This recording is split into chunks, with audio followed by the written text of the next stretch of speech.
umaga po sa bawat isa sa atin. Good morning.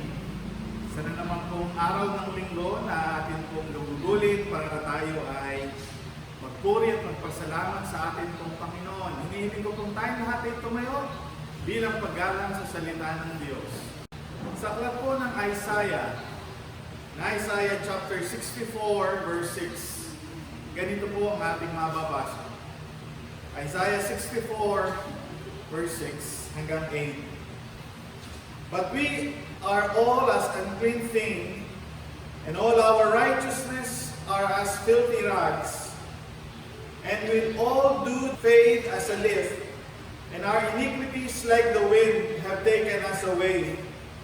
And there is none that calleth upon thy name, that stirreth up himself to take hold of thee. For thou hast hid thy face from us, and hast consumed us because of our iniquities. But now, O Lord, thou art our Father, we are the clay, and thou art our potter, and we all are the work of thy hands. Kung ang salita ng Diyos na mananatili magpakailanman, tayo po'y manalangin. Dakila't mapagpala naming Diyos, salamat po sa mga talatang ito na nagsasabi sa amin na kami ay mga tumpok ng lupa, na clay. Ngunit kayo po ang aming manlilino at kayo po ang humuhubog sa amin sa wangis na nais po ninyo para sa aming buhay. Kayo rin po, Panginoon, ang may akda at tatapos ng aming pong pananampalataya. Kaya sa oras kung ito, wala kaming ibang mababanggit sa aming mga labi kung hindi ang pasasalamatan ka namin.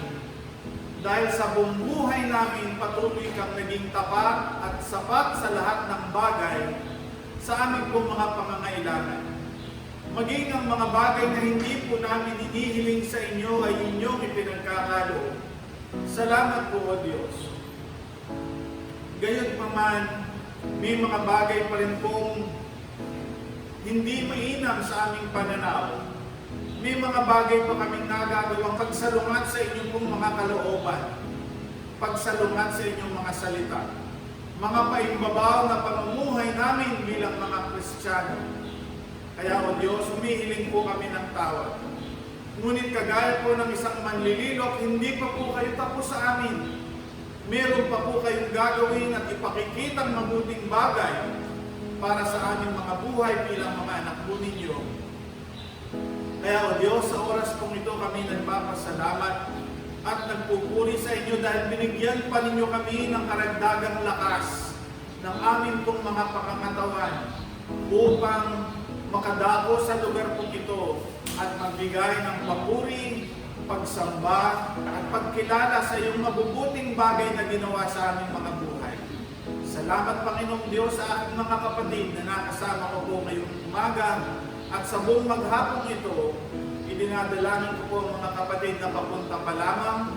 Kayo nawa po, Panginoon, ang maghatid sa kanila ng ligtas at payapa sa dahong ito upang makapiling po namin sila sa aming pananambahan. Maging ang mga mahal namin sa buhay, ang mga kapatid namin nasa ibang bansa, na sa mga pagkakataong napapanood nila ang mga pagsamba namin sa lugar kong ito, dalangin din namin na ibigay dinawa ninyo sa kanila ang pagpapalang ukol sa kanila. Sa anumang pong kalagayan sila naroroon, akin pong inilalapit sila sa inyo. Tulungan at patnubayan nawa po ninyo sila sa lahat ng kanilang mga ginagawa. Mailayo sa anumang pong banta ng karamdaman, karagdagang kalakasan sa kanilang lupang katawan, at sa ganun, Panginoon, patuloy silang makapagbigay ng kapurihan sa inyo. Nilalapit ko rin po ang mga mahal namin sa buhay na may mga karamdaman. Kayo nawa po, Panginoon, ang patuloy na humaplo sa kanilang katawang lupa upang sila po'y pagkaroon ng kagalingan.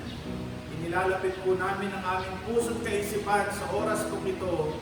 Dalangin po namin ang inyong pong patnubay at gabay sa bawat isa sa amin. Patuloy mo po kaming pangunahan, maging ang mga salita mo na mangungusap sa aming mga puso't kaisipan. Kayo nawa po, Panginoon, ang patuloy na umantabay sa bawat isa sa amin. Pinupuri po namin kayo, pinapasalamatan sa pangalan po ng aming Panginoong Hesus Kristo. Amen at amen. Manatili muna po tayo nakatayo at ating pong aawitin ngayon ay kung sa pakiwari ninyo ay parang awiting pambata. Ito po ay narinig ko way back 1984 or 85 if I'm not mistaken. Ngunit isa po sa mga paborito kong awitin nung ako ay medyo kabataan pa. At ito po ay nababagay sa tema po na ating pag-aaralan ngayong umaga. Awitin po natin yung He's Still Working on Me.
Napapangiti po ako dahil bigla pong sumagi sa aking kaisipan that this church is still under construction. Hindi pa po tapos ang Panginoon sa ating iglesia. Ang iglesia pong tinutukoy ko ay ang mga mananamba, ang mga tunay na tumanggap sa ating pong Panginoon. Ang isang kaganapan o ang tunay na ganap sa ating pong buhay bilang Kristiyano, tayo po'y ligtas. Di po ba? Tayo po'y may katiyakan ang ating kaligtasan. Pangalawa, ang Diyos ay patuloy na gumagabay sa bawat isa sa atin. Ang Diyos na patuloy na kumakalinga sa lahat ng ating mga pangangailangan. Ngunit kung titingnan po natin ang ating buhay, it is a mess. Sabi nga po, hindi maayos, hindi maganda. Kung ating iharap sa Diyos ang ating pong buhay, sasabihin natin may kulang pa. And definitely hanggang sa sandali ng ating kamatayan, patuloy po tayong aayusin ng ating pong Panginoong Diyos. We may have bad days, yung mga araw na kung minsan sasabihin natin na hindi maganda ang aking gising sa umagang ito, o kaya naman, hindi naging maganda ang aking maghapon. But I know that God has no days like that. Wala siyang ganong kagaya natin. Ang kanyang biyaya po sa atin ay sapat sa bawat araw ng ating pong buhay. Madalas po akong nanonood ng mga gumagawa ng mga furnitures. At nakikita ko po yung paghati nila sa isang malaking troso. At nagugulat po yung mga lumbermen o yung mga nagtatrabaho doon na kapag ka nahati na po nila, lumilitaw yung isang magandang itsura ng isang halaman na nandoon sa loob. Ngunit kung titingnan sa labas, isang ordinaryong troso lang o puno. Ngunit kapag kayang po'y binuksan sa loob, isang napakagandang pagkakayari. No? At yung mga haspi po ng lumber na yon ay gawa po ng mga panahon, paiba-ibang panahon, paiba-ibang kondisyon at mga nangyari sa buhay po ng halamang iyon, kaya nagkaroon po siya ng iba't ibang mga shades and colors sa loob. Alam po ninyo mga minamahal, tayo rin po ay mayroong magandang bagay na nasa loob ng ating pong pagiging Kristiyano. Sa panlabas, kung titingnan po natin ang bawat isa sa atin, ano ba naman ang ganda na makikita sa atin? Ano ba naman yung bagay na makakabigay ng appeal sa bawat isa sa atin? Ngunit, ang nakikita po ng Diyos sa bawat isa sa atin ay yung ating panloob. Maaring sa labas, hindi pa tayo ganap. Ngunit kagaya po ng sinabi po ng ating binasang talata, in Isaiah chapter 64, tayo po yung tumpok ng lupa na hinuhubog ng isang magaling na manlililo upang lumabas ang isang magandang bagay na kanyang ninanais makita sa bawat isa sa atin. Kung tayo po ay madadako sa isang construction site, makikita po natin na para bang magulo, kalat, di po ba? Yung mga buhangin, yung mga bato, yung mga bakal ay nandoon at nakakalat. Pero sa mata ng isang arkitekto, ng isang foreman o ng isang manggagawa, tama lang yan. Okay lang yan dyan.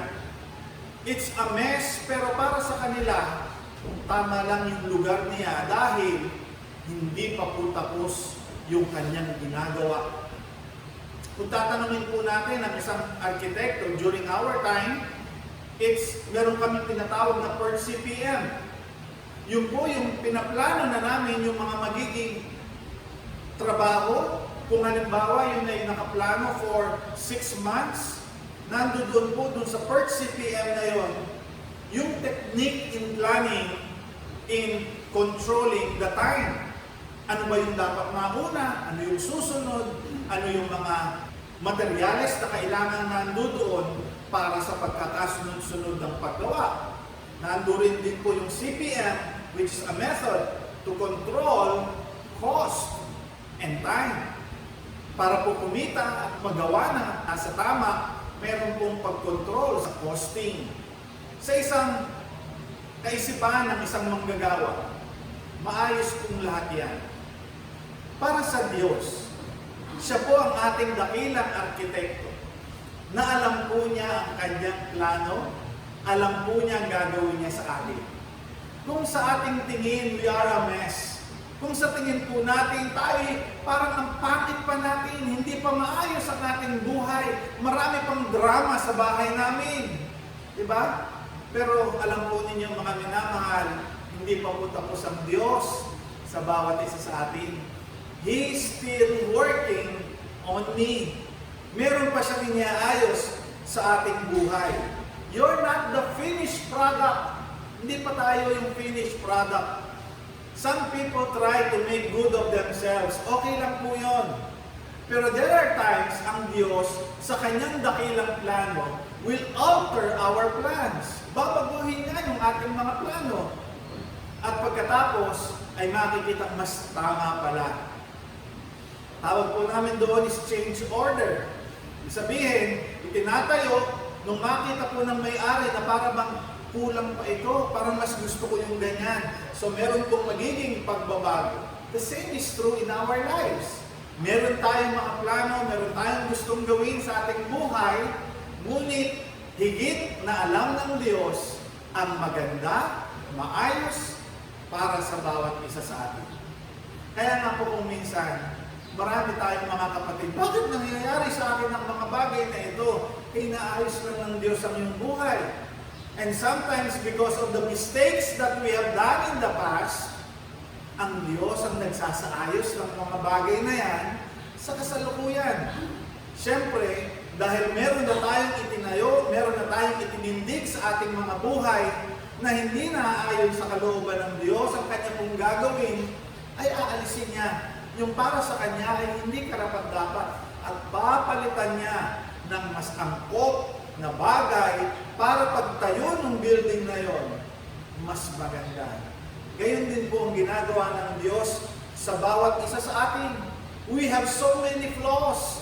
We have so many weaknesses in our lives na kung minsan hindi natin kayang pagtagumpayan.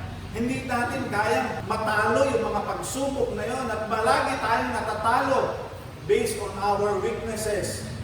But this is to remind us, dear brothers and sisters, tayo po, we are still under construction. Inaayos pa tayo ng Diyos. May mga bagay na ginagawa pa ang Diyos sa bawat isa sa atin para po makapagbigay tayo ng kaluguran, kaluwalhatian sa Kanya. Ang sabi po ni Paul, in Ephesians 2 verse 10, "For we are His workmanship, created in Christ Jesus unto good works, which God hath before ordained that we should walk in them."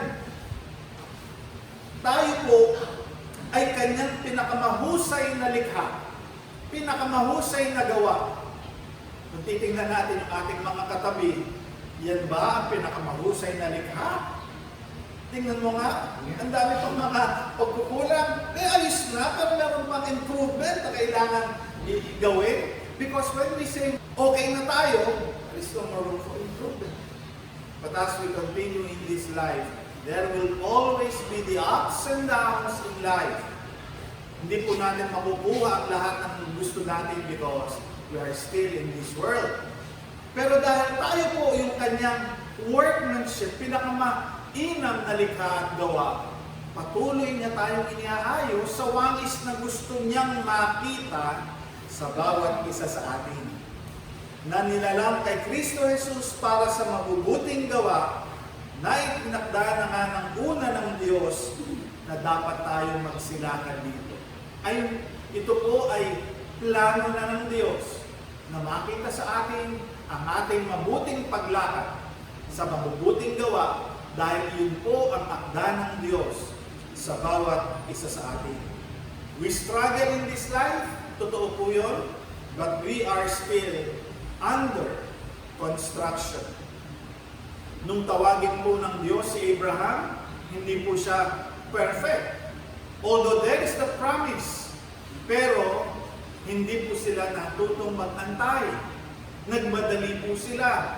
Although nandoon na po yung pangako ng Diyos na bibigyan ko kayo ng anak, pero para lang hindi sila makapag-antay at hindi lubusang nagtiwala sa Diyos, at sa kanilang pansariling pagsusumikap, nagkaroon sila ng anak sa katauhan po ni Hagar. Ngunit sabi ng Diyos, ikaw ang may gawa niyan. Hindi ako may akda niyan. So ano pong nangyari? There was chaos in their family. May mga bagay na nangyari sa kanilang buhay na hanggang sa ngayon ay nakikita po natin yung epekto. Hindi po sila natutong maghantay.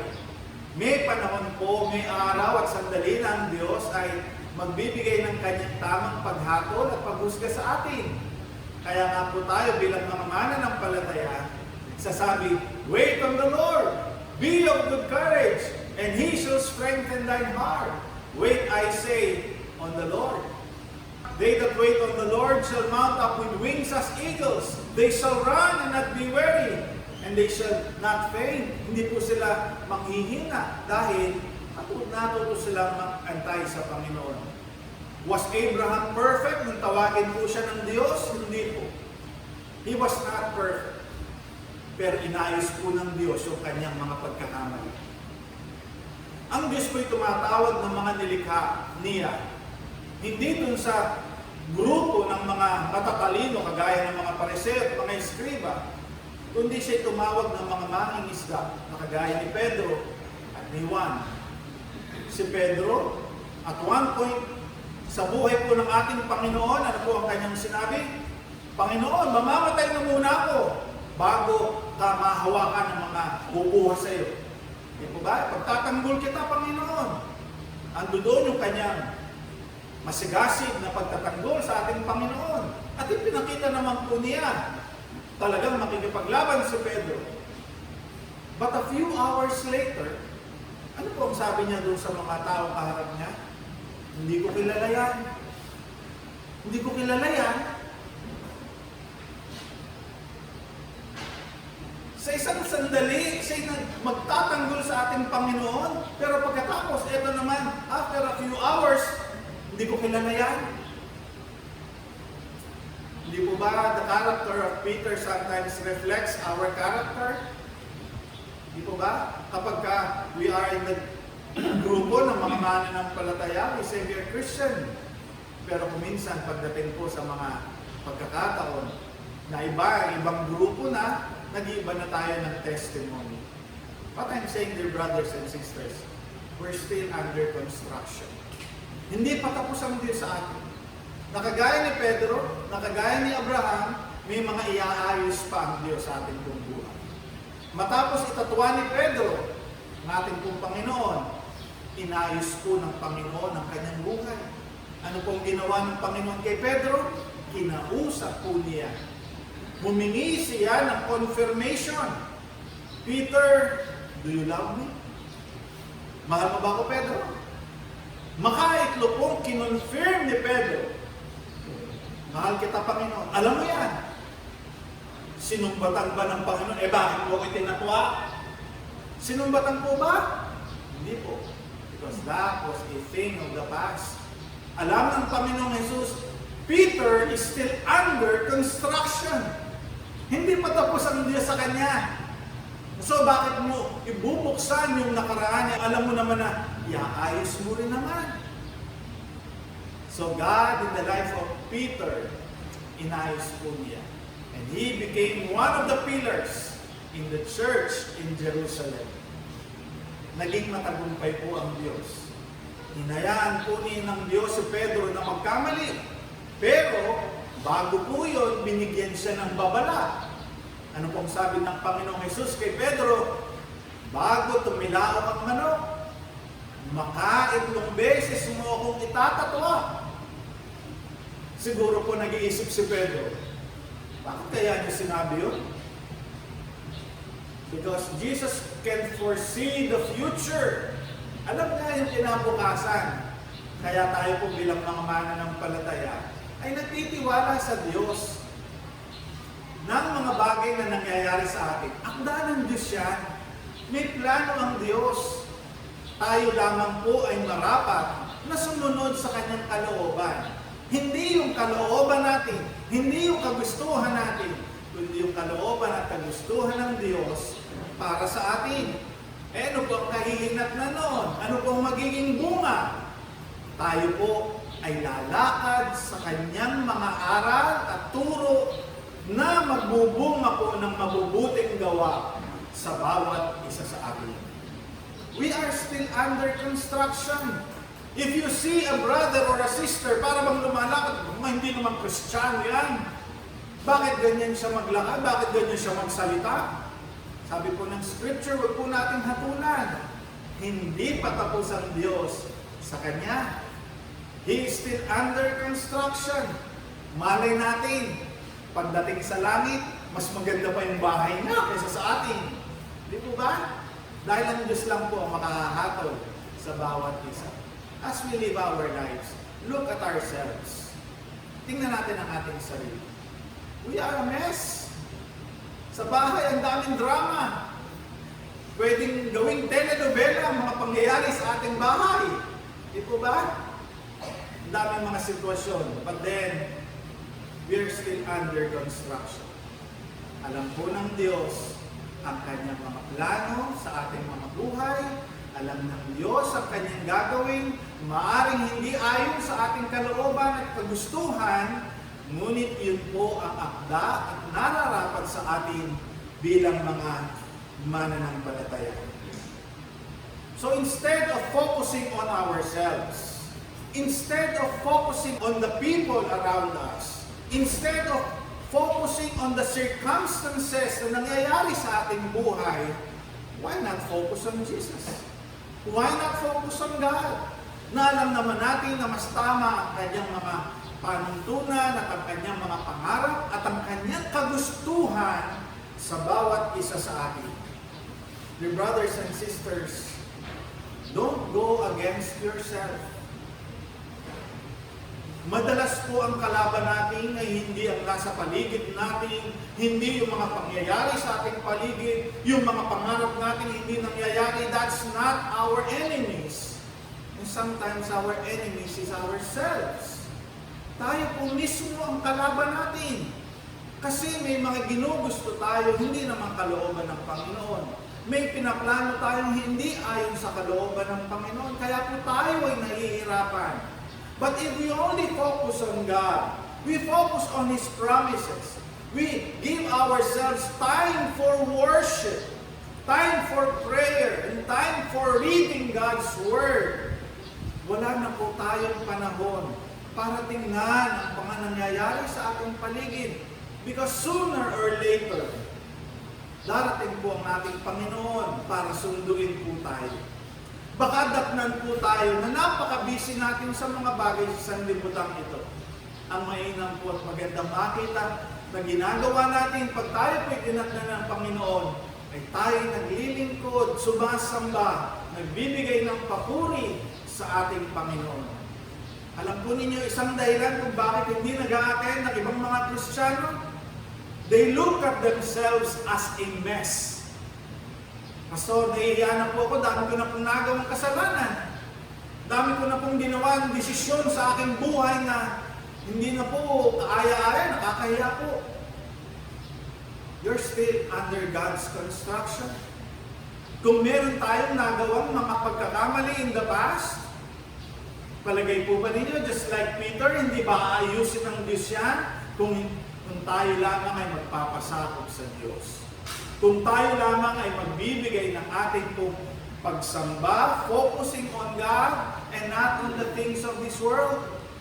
Dear brothers and sisters, don't go against yourself. You're still under construction. Meron pang iaayos ang Diyos sa bawat isa sa atin. Alam mo ninyo ang maganda.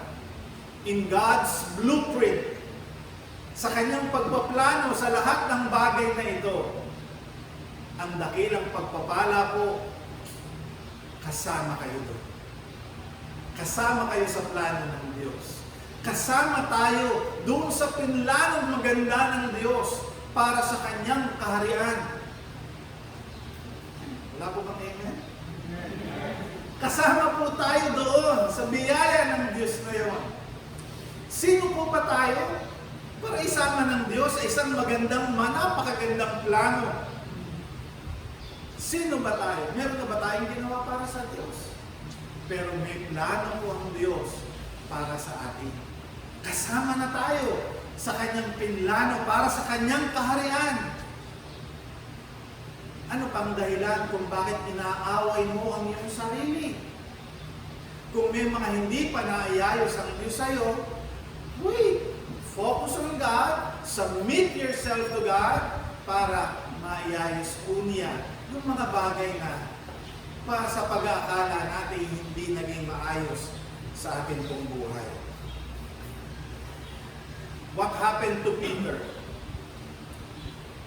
He became one of the most influential leaders in the church.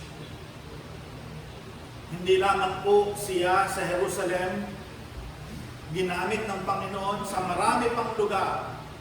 At 2 aklat ang kanyang isinulat para magbigay ng paalaala sa bawat isa sa atin.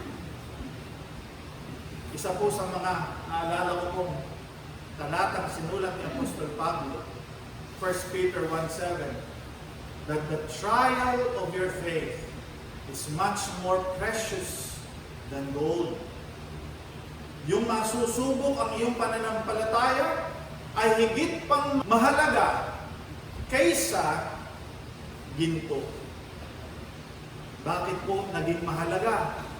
Dahil sa tuwing tayo po'y nagtatagumpay sa ating mga pagsubok, nagtatagumpay upang ipakilala natin ang kabutihan ng Diyos sa ating mga buhay, naluluwalhati po siya.